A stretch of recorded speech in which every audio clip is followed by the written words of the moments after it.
Opinion sans phare. Aujourd'hui avec une vidéo percutante qui a été mise à notre disposition par Culture Studio. Le plan perfide du Forum économique mondial 2020.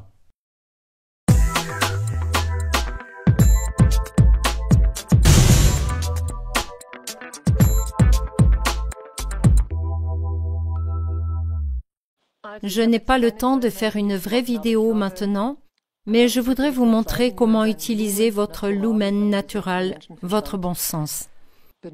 Tout d'abord, nous savons qu'au sujet du coronavirus, il y a de nombreux problèmes de logique.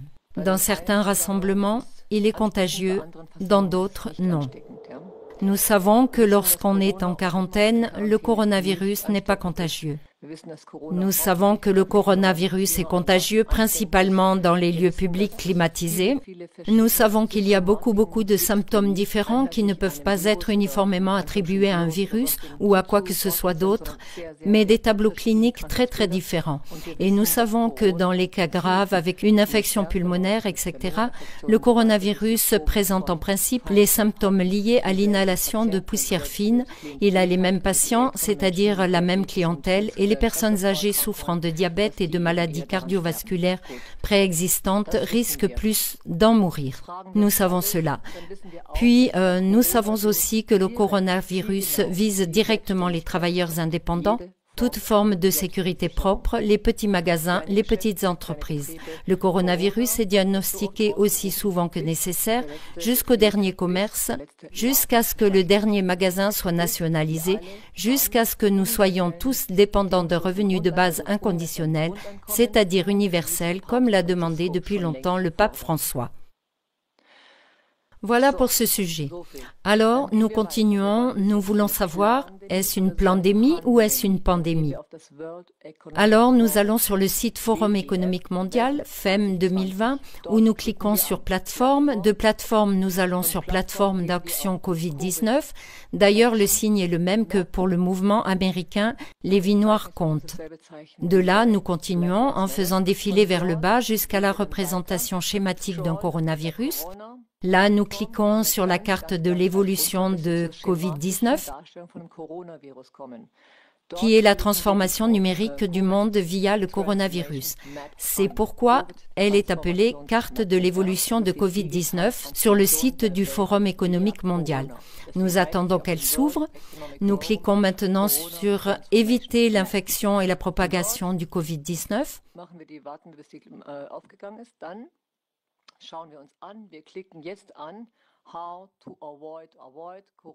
Ensuite, nous voyons ces flèches qui sont orientées vers l'intérieur et qui en haut désignent le gouvernement mondial.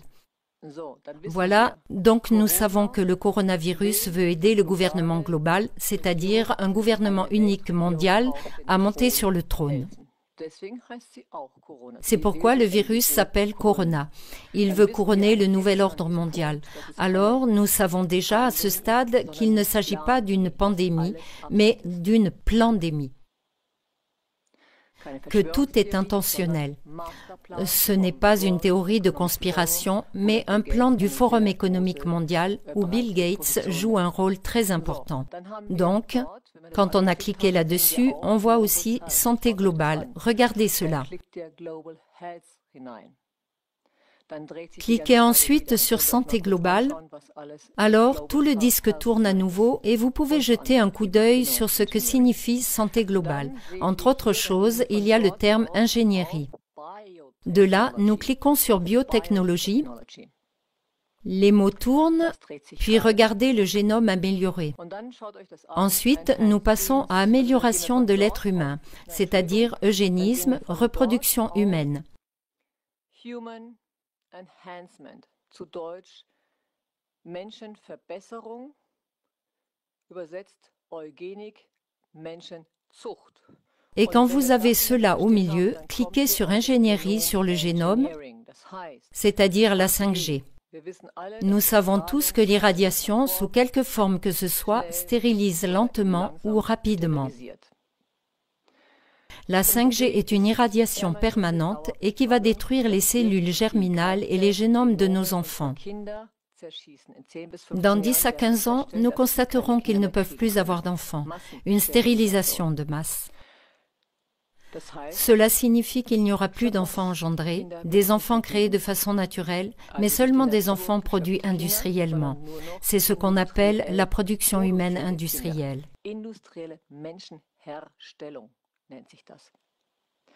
Ingénierie sur le génome, tout a déjà été pensé.